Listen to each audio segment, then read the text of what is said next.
Support us by subscribing, ring the notification bell, press all, and thumbs up. Thank you.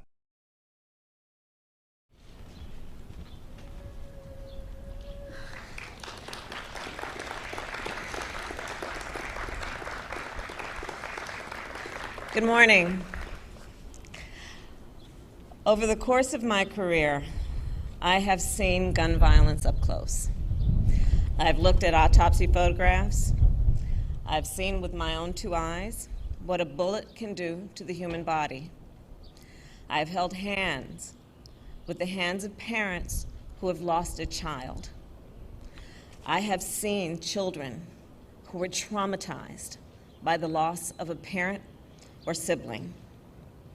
And I have fought my entire career to end this violence and to pass reasonable gun safety laws. Time and again, as progress has stalled, we have all asked, what are we waiting for? Because we aren't waiting for a tragedy, I know that. We've had more tragedy than we can bear. We aren't waiting for solutions either, because the solutions exist. They already exist. People on both sides of the aisle want action. Real people on both sides of the aisle want action. So all that is left is the will and the courage to act.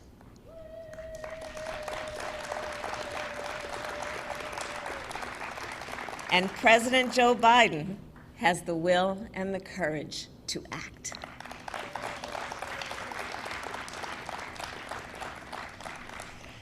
As a United States Senator, Joe Biden took on the gun lobby not once but twice, and he won. In 1993, he worked to pass the Brady Handgun Violation Prevention Act. This law established a background check system and has kept more than 3 million firearms out of the hands of dangerous people. A year later, he worked to pass another law to ban assault weapons and high-capacity magazines for 10 years. And as Vice President, Joe Biden led the Obama-Biden administration's efforts to reduce gun violence. In fact, we were just reminiscing that he and I talked back then about his work, because I was Attorney General at the time of California. And his work resulted in nearly 24 actions, from narrowing the gun show loophole to expanding funding for mental health services. And as you will hear in a moment, President Joe Biden is a leader with great will, great determination, and even greater empathy. He has seen the grief of all of those who have lost a loved one to gun violence. It is for them, for all of us, that he will never, ever give up on this fight. And it is now my great honor to introduce the President of the United States, Joe Biden.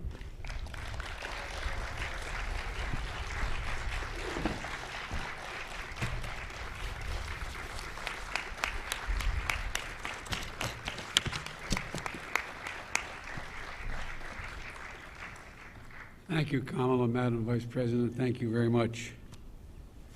You know, we're joined today by the Attorney General, Merrick Garland, who I've asked to prioritize gun violence. It's also good to see the second gentleman who is here, and it's good to see the First Lady, Dr. Jill Biden, who cares deeply about this issue as well. And I look out there and I see so many members of Congress who've led in this fight, so many of you who've never given up, so many of you are absolutely determined, as Murphy and others are, to get this done. We got a long way to go. It seems like we always have a long way to go. But also today we're taking steps to confront not just the gun crisis, but what is actually a public health crisis. Nothing I'm about to recommend in any way impinges on the Second Amendment. They're phony arguments suggesting that these are Second Amendment rights at stake from what we're talking about. But no amendment no amendment to the Constitution is absolute. You can't yell fire in a crowded movie theater. We call it freedom of speech. From the very beginning, you couldn't own any weapon you wanted to own. From the very beginning the Second Amendment existed, certain people weren't allowed to have weapons. So the idea is just bizarre to suggest that some of the things we're recommending are contrary to the Constitution. Gun violence in this country is an epidemic. Let me say it again. Gun violence in this country is an epidemic, and it's an international embarrassment. You know, we saw it again last night as I was coming to the Oval Office. I got the word that in South Carolina, a physician with his wife, 2 grandchildren, and a person working at his house was gunned down, all 5. So many people, so many of the people sitting here today know that well, unfortunately. You know, they know what it's like when the seconds change your life forever. I've had the pleasure of getting to meet in awful circumstances many of you who've lost your children, your husbands, your wives. You know, they know what it's like to bury a piece of their soul deep in the earth. We understand that. Mark and Jackie, I want to tell you, it's always good to see you, but not under these circumstances. I want to say before I introduce the rest of the folks is, you know, what a lot of people have not been through, what they've been through, don't understand. It takes a lot of courage to come to an event like this. They're absolutely determined to make change. But Mark and Jackie, whose son Daniel was a first grader in Sandy Hook Elementary School, or Daniel loves sports, loves outdoor sports, getting muddy. I see my friend, Fred Gutenberg. His daughter, Jamie, was a freshman at Marjorie Stoneman Douglas High School. She was an accomplished dancer. I see Brandon Wolf, who was the shooting at the Pulse Club nightclub.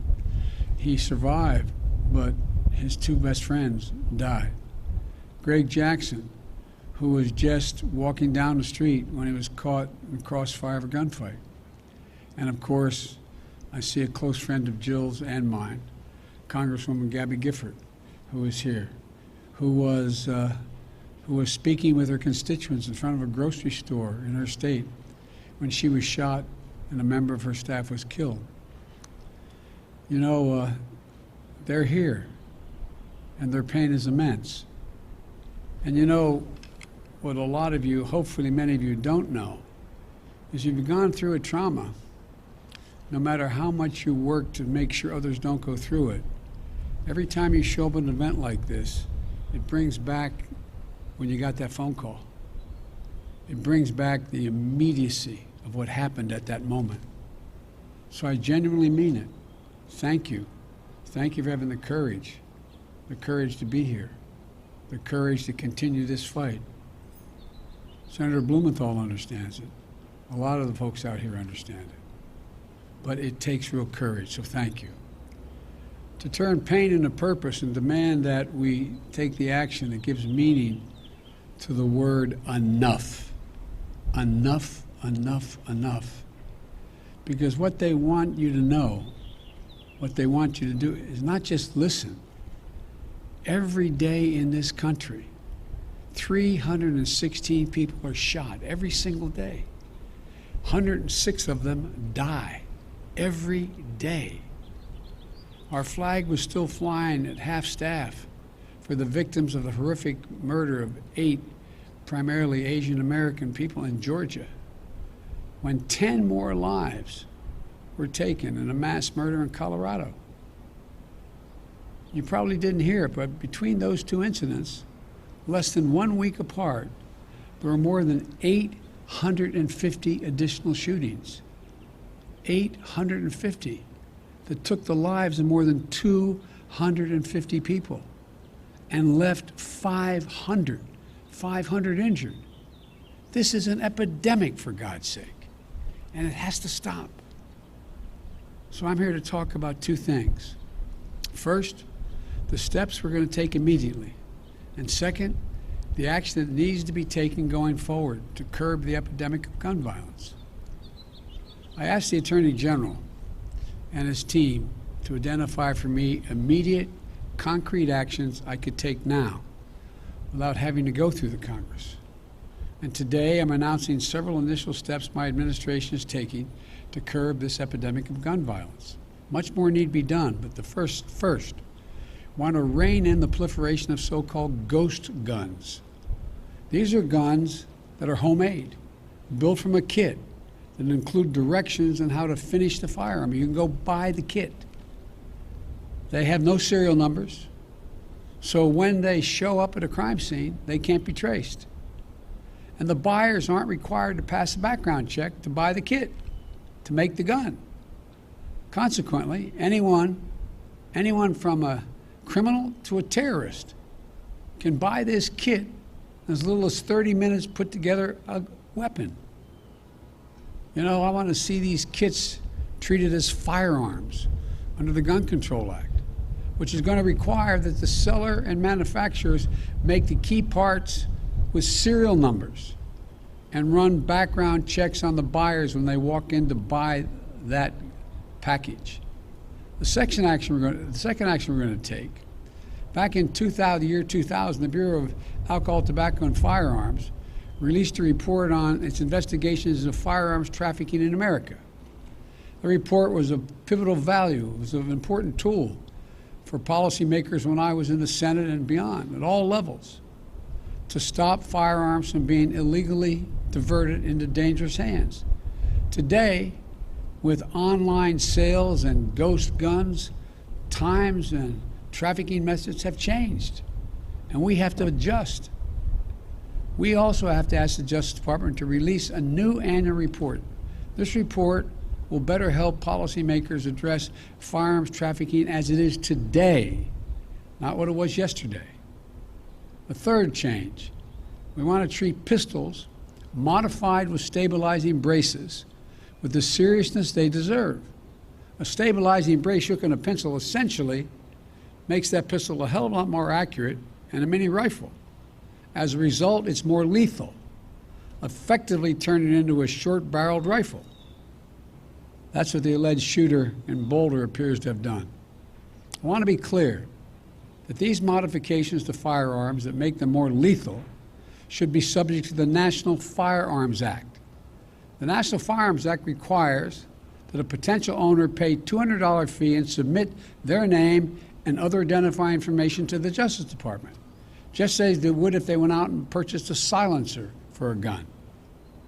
Fourthly, during my campaign for president, I wanted to make it easier for states to adopt extreme risk protection order laws. They're also called red flag laws, which everybody in this lawn knows, but many people listening do not know.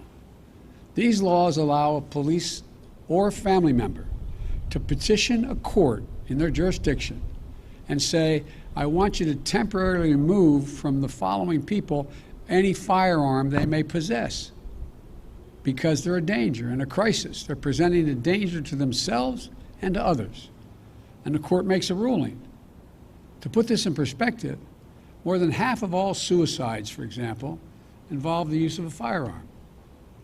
But when a gun's not available, an attempt at suicide, the death rate drops precipitously. States that have red flag laws have seen the reduction in the number of suicides in their states. Every single month, by the way, an average of 53 women are shot and killed by an intimate partner. I wrote the Violence Against Women Act. It's been a constant struggle to keep it moving. We know red flag laws can have significant effect in protecting women from domestic violence. And we know red flag laws can stop mass shooters before they can act out their violent plans. I'm proud, excuse the point of personal privilege we used to say in the Senate, I'm proud that the red flag law in my home state of Delaware was named after my son, Attorney General Beau Biden, our son, excuse me, Joe, who proposed that legislation back in 2013. I want to see a national red flag law and legislation to incentivize states to enact their own red flag laws. Today, I asked the Justice Department to publish a model red flag legislation so states can start crafting their own laws right now. Just like with background checks, the vast majority of the Americans support these extreme risk protection order laws. And it's time to put these laws on the books and protect even more people. The Attorney General will have more to say about this in a moment. Additionally, we recognize that cities across the country are experiencing historic spikes in homicides, as the law enforcement can tell you. The violence is hitting black and brown communities the hardest. Homicide is the leading cause of death of black boys and men ages 15 to 34. The leading cause of death. But there are proven strategies that reduce gun violence in urban communities. And there are programs that have demonstrated they can reduce homicides by up to 60% in urban communities. But many of these have been badly underfunded or not funded at all of late. Gun violence in America, for those of you who think of this from an economic standpoint listening to me, estimated to cost the nation $280 billion, let me say it again, $280 billion a year. You say, how could that be, Joe?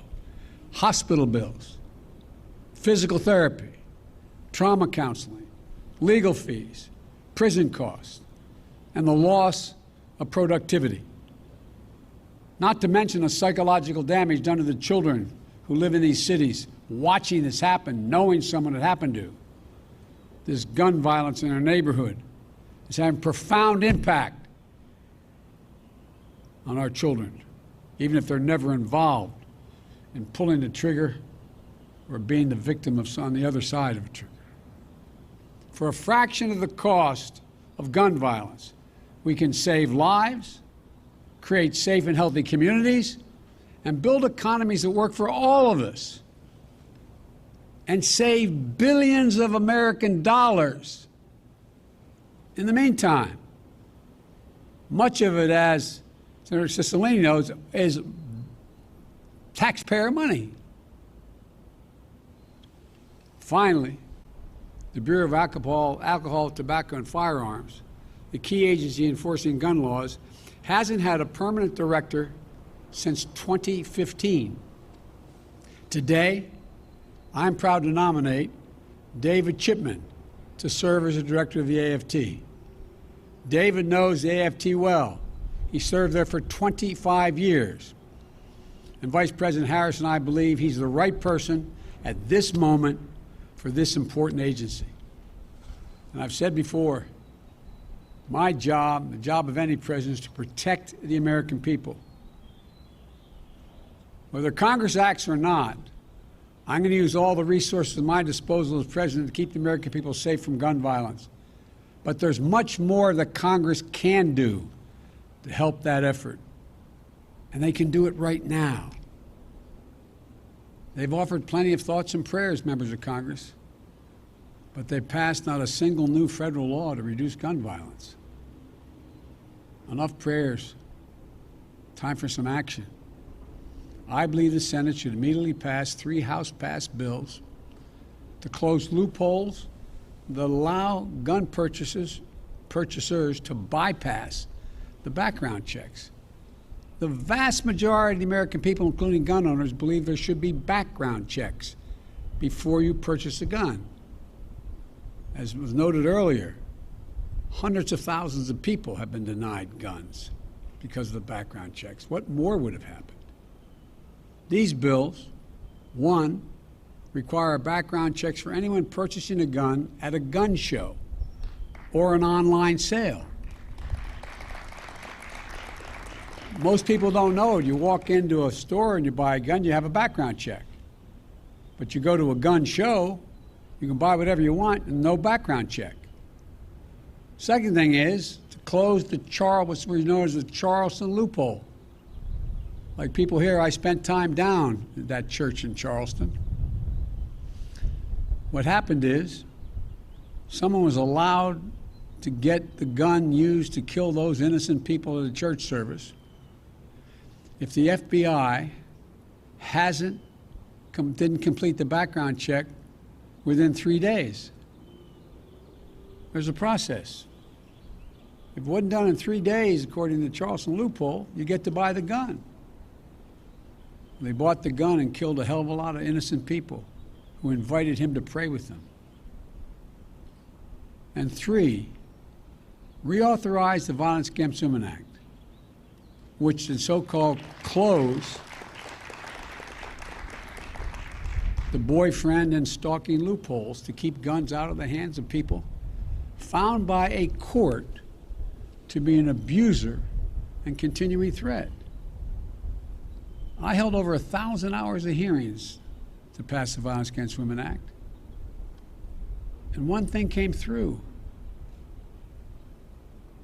If, in fact, a stay-away order, an order preventing the abuser from coming in a certain distance of the person he has abused or she has abused.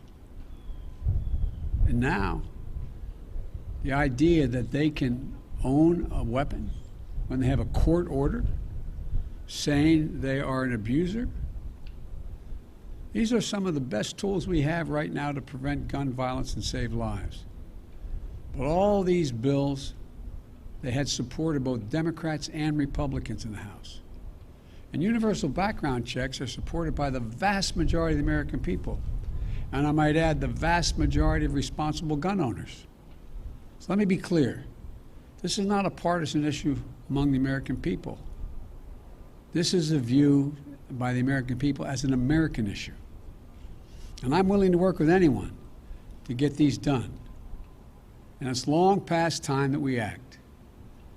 Now, I know this has been a hobby horse of mine for a long time.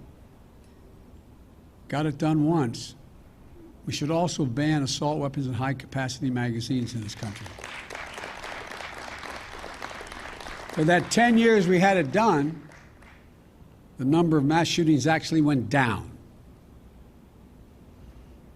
Even law enforcement officials have told me and told other champions of this legislation they sometimes feel outgunned by assault weapons with large capacity magazines. There's no reason someone needs a weapon of war with 100 rounds, 100 bullets that can be fired from that weapon. Nobody needs that. Nobody needs that.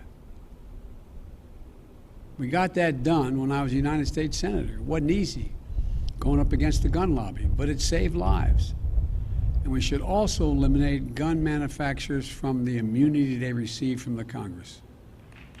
You realize, again, the people here, because they're so knowledgeable on here in the Rose Garden, but what most people don't realize, the only industry in America, a billion-dollar industry, that can't be sued, has exempt from being sued, are gun manufacturers. Imagine how different it would be had that same exemption been available to tobacco companies who knew and lied about the danger they were causing, the cancer caused and the like. Imagine where we'd be. But this is the only outfit that is exempt from being sued. If I get one thing on my list, the Lord came down and said, Joe, you get one of these, give me that one. Because I tell you what, there would be a come to the Lord moment these folks would have real quickly. But they're not. They're not. They're exempt. I know that the conversation about guns in this country can be a difficult one. But even here, there's much more common ground than anyone would believe. There's much more common ground. Everything that's being proposed today is totally consistent with the Second Amendment. And there's a wide consensus behind the need to take action. I know that when overwhelming majorities of Americans want to see something change that will affect their lives, and it still doesn't change, it can be demoralizing to our fellow citizens. It can feel like our entire political process is broken. I know it's painful and frustrating that we haven't made the progress that we'd hoped for. But it took 5 years to get Brady Bill passed, and it took even more years to work to pass the assault weapons ban. And it saved lives. No matter how long it takes, we're going to get these passed. We're not going to give up. We have an opportunity to fulfill the first responsibility of government, to keep our people safe. And in the process, we can show the world and show ourselves that democracy works, that we can come together and get big things done. When I look around and see such brave survivors sitting out here in the Rose Garden, public servants who devoted their lives to dealing with this, advocates who feel strongly and are pushing every day to make the rational changes, and courageous parents and family members, I know the progress, even in this most difficult of issues, is possible. So folks, this is just the start. We've got a lot of work to do, but I know almost every one of you sitting in the garden here, none of you ever given up. We're not going to give up now. The idea that we have so many people dying every single day from gun violence in America is a blemish on our character as a nation. Let me say to all of you, God bless you, but most importantly, the memory of all